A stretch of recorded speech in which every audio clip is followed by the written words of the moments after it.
Hi everyone. We're going to write an equation given the graph of a piecewise defined function.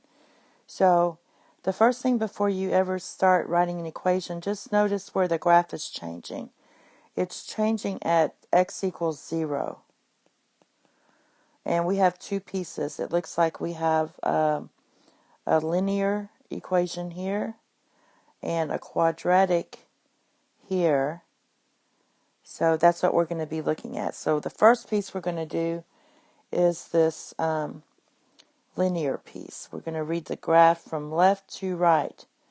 And what you notice is that it's linear, so it has this form. The slope is positive. It's going up.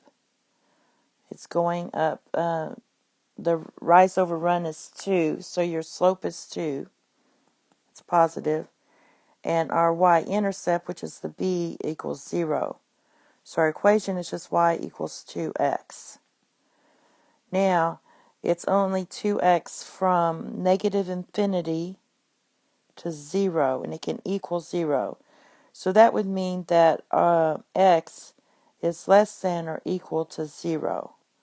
So that's what we're going to be putting in our piecewise function. All right, now let's look at the quadratic.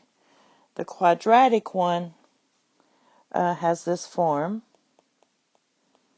But if you notice, this has been shifted to the right by 2. So it's going over by 2. So the translation is to the right by 2.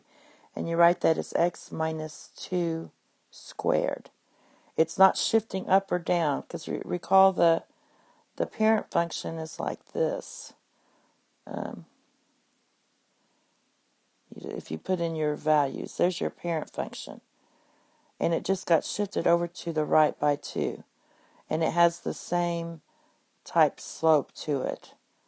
All right, so, and this is occurring from 0. So x is going to be in between 0 to infinity. And it can't equal 0, and it never can equal infinity, because infinity is not even a number. So we're just going to write x is greater than 0 for that. So now we can write our function. So our function is going to be f of x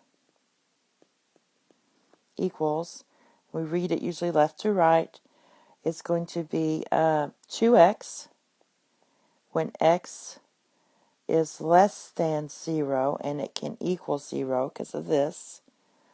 And then we're still starting at 0 here.